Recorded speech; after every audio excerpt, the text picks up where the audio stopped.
Acabou a visita do Pedro Vaca da OEA, que veio ao Brasil para investigar a censura e os abusos do Moraes. Mas, Deltão, o que acontece agora? A gente quer ação, chega de blá blá blá. Qual que é o próximo passo? O que pode acontecer? Gente, os desdobramentos dessa visita podem ter um impacto gigantesco no Brasil, inclusive com a reversão de abusos praticados por Moraes. Fica aqui comigo nesse vídeo que hoje eu vou te mostrar duas coisas. A primeira é o que aconteceu na visita do Pedro Vaca, especialmente no final, na sexta-feira, mostrando exatamente com quem que ele se reuniu e o que ele ouviu de cada pessoa. E olha, eu tenho certeza de que você vai se surpreender com alguns desses nomes que eu vou mostrar para você aqui. Isso tudo, gente, vai repercutir no relatório dele. E em segundo lugar, eu vou te contar o que vai acontecer a partir de agora, que a visita dele acabou. Qual é a repercussão, qual é o desdobramento, ou seja, qual que é o próximo passo? E eu vou mostrar para você o impacto gigantesco que pode vir por aí. Será que ele pode frear os abusos de Moraes? Ficou curioso para entender tudo isso? Então já deixa aqui o seu like no vídeo para você receber mais esse tipo de conteúdo e vem aqui comigo, bora então passar o olho aqui na listinha de reuniões que ele teve aqui no Brasil, começando pelo dia 9 de fevereiro. 9 de fevereiro, no próprio domingo, antes mesmo de ele se reunir com o Barroso e com o Moraes, lá no Supremo Tribunal Federal na segunda, o Pedro Vaca se reuniu aí com a SECOM. E agora, o que será que os integrantes do governo Lula falaram para ele? Vamos dar uma olhadinha aqui? Vaca se reuniu então com a SECOM, Secretaria de Comunicação Social. Segundo o governo, ele foi informado a respeito da construção e da massificação de narrativas e informações falsas, de forma coordenada, que levaram aos eventos do 8 de janeiro e à premeditação do assassinato de figuras proeminentes do governo eleito e do STF. Gente, isso aqui é conversa para boi dormir, é balela. Não existe nenhuma prova, nenhuma comprovação de que a culpa do 8 de janeiro ou do suposto plano para assassinar autoridades tem origem em desinformação nas redes sociais. Não tem nada que evidencie isso. Então é mentira pura, como eles são acostumados a fazer. Isso aqui é balela. E o Vaca ele tem experiência política suficiente para entender isso. Vamos então para o próximo dia. Vamos para o dia 10, a segunda-feira. Antes da reunião que ele teve com a STF, ele encontrou a ministra aí dos Direitos Humanos de Lula, essa ministra Macaé Evaristo. Será que ela está mesmo cuidando dos direitos humanos, da liberdade de expressão? O que você acha? Vai contando aí para mim nos comentários. Ela devia, afinal de contas, cuida de direitos humanos, né? Depois ele foi então para o STF, a gente já sabe dessa história.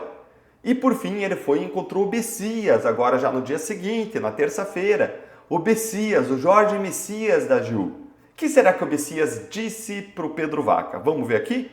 Ele disse que a desinformação tem causado vários problemas.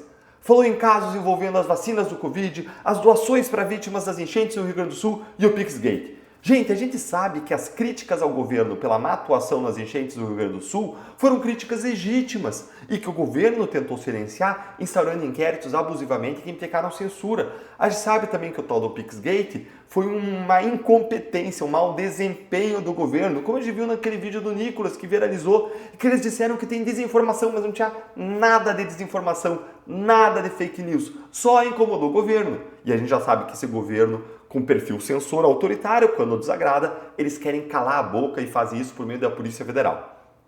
Gente, presta atenção aqui comigo. Vocês repararam numa coisa aqui? Os membros do STF, do governo Lula, eles só falaram aqui de desinformação, de fake news com o Pedro Vaca. Eles não falaram sobre liberdade de expressão. Eles só falaram sobre um conceito que sequer tem na nossa lei, que é de desinformação, enquanto o direito em si, a liberdade de expressão, passou longe. Eu espero que na hora de escrever o relatório, o Vaca perceba que o governo e o STF só falaram da liberdade de expressão por uma perspectiva de abuso de direito, fake news, desinformação e nunca da proteção desse direito e dos abusos que aconteceram contra ela como a censura. Isso é revelador. Você concorda comigo? Deixa aí seu like se você concorda e bora seguir. Vamos seguir aqui no próprio dia 11. Ele se encontrou ainda com os parlamentares da oposição que conhecem a censura de perto. A gente sabe disso. E depois falou com a Polícia Federal. Será que a Polícia Federal explicou os indiciamentos de deputados como Marcel Van Hatten por discursos que são protegidos pela imunidade parlamentar? O que você acha? Conta aí pra mim. E vamos avançar. Dia 12 de fevereiro, ele teve encontros com a senadora Elisiane Gama, relatora da CPMI do 8 de janeiro, que entregou a ele o relatório da CPMI. Depois ele teve relatório aí com a presidente do TSE, a Carmen Lúcia, que apresentou a ele o nosso sistema eleitoral. Depois ele se encontrou aí com Mauro Vieira, lá no Itamaraty, chanceler brasileiro. No dia 13 de fevereiro, ele foi para o Rio de Janeiro, em que ele teve 2 encontros. Um com a ONG Minha Criança Trans. Gente, isso aí é realmente inexplicável, já que não dá para entender qual é a relação desse encontro com o tema liberdade de expressão, até porque a agenda dele foi super disputada por pessoas que foram atingidas pela censura, já que foram muitas, que não conseguiam falar com ele. E depois teve um encontro ainda com o Bolsonaro. E eu já fiz um vídeo aqui sobre esse encontro com o Bolsonaro, que eu vou deixar para vocês aqui no final da tela e na descrição. Você tem que ver esse vídeo porque é sobre as denúncias do Bolsonaro ao Pedro Vaca. Mas tem ainda um grupo muito importante aqui que não foi listado nessa reportagem, que é o dos veículos de imprensa censurados, que também se encontraram com ele aí perto do final de semana, na sexta-feira, como a Revista Oeste, a Gazeta do Povo, Brasil Paralelo, Antagonista, Cruzoé, Jovem Pan, Marco Antônio Costa, do Fio Diário. Dá uma olhadinha aqui comigo nesse trecho aqui da matéria do Oeste. Durante a reunião, os representantes dos meios de comunicação relataram episódios de censura. Branca Nunes, diretora de redação da Revista Oeste, destacou 15 meses em que o canal da revista no YouTube ficou desmonetizado sem qualquer justificativa plausível. É real, né? Use a sua criatividade, desmonetize. O motivo alegado foi a publicação de um conteúdo nocivo, contou Branca. Mas em nenhum momento a plataforma informou que espécie de conteúdo fora considerado nocivo, nem por quem. 15 meses depois, contudo, o motivo da desmonetização foi revelado por uma reportagem do jornal Folha de São Paulo, que foi publicada aí no dia 13 de agosto de 2024. Uma decisão fora do rito processual do ministro Alexandre de Moraes, do Supremo Tribunal Federal, que exigiu aí que os servidores, que os assessores usassem a criatividade para desmonetizar a Revista Oeste, né? A gente sabe. Gente, ele ouviu então o Pedro Vaca os relatos da boca de algumas das pessoas mais censuradas do país. A Oeste, ao comentar o relatório que o Pedro Vaca vai escrever, foi no alvo, no ponto, como dizem os americanos, no bull's-eye. Olha aí, ó, o que a Oeste disse. Não se sabe qual será o conteúdo desse relatório nem as suas consequências, mas, a partir de agora, a OEA não poderá dizer que não sabia o que se passava em um de seus membros. Membros aqui, um dos países que fazem parte da OEA, no caso o Brasil. O silêncio daqui em diante vai ser uma escolha e não uma desculpa. Gente, é exatamente isso. A OEA agora, ela pode desviar o olhar do Brasil, mas ela não pode mais dizer que ela não sabe o que está acontecendo aqui. Não tem como desver os abusos e as censuras com que eles tiveram contato. Certo, Deltan, mas eu tô cansado de blá blá blá. Qual é o próximo passo agora? O próximo passo, e é isso que eu queria revelar para vocês, é a consolidação dos relatos e a redação desse relatório. E aqui eu quero dar alguns detalhes para vocês do que vai acontecer daqui para frente depois disso, para você ter noção do impacto gigantesco que isso pode ter aqui no Brasil. A primeira coisa que deve acontecer é a apresentação de um comunicado geral, com algumas linhas preliminares a respeito da visita, e isso deve sair dentro de um mês, antes do relatório.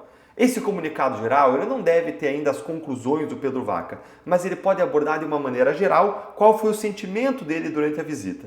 Ele pode dizer, por exemplo, que os relatos são muito preocupantes, o que seria bom para a direita.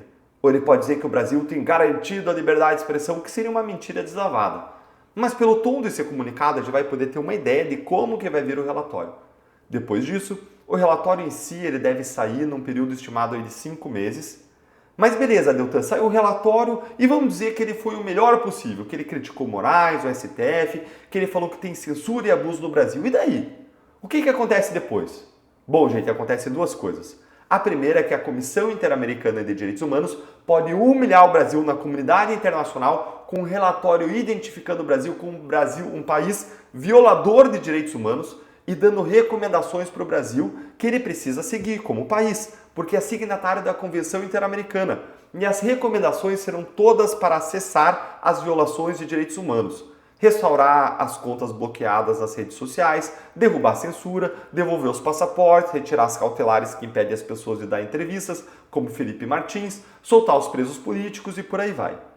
E se o Brasil não cumprir as recomendações, além de ele ficar marcado internacionalmente como um país violador de direitos humanos? Ele ainda vai poder ser julgado pela Corte Interamericana de Direitos Humanos, que tem o poder de dar decisões vinculantes ao Brasil, que obriguem o fim das violações e também a indenização para as vítimas, gente.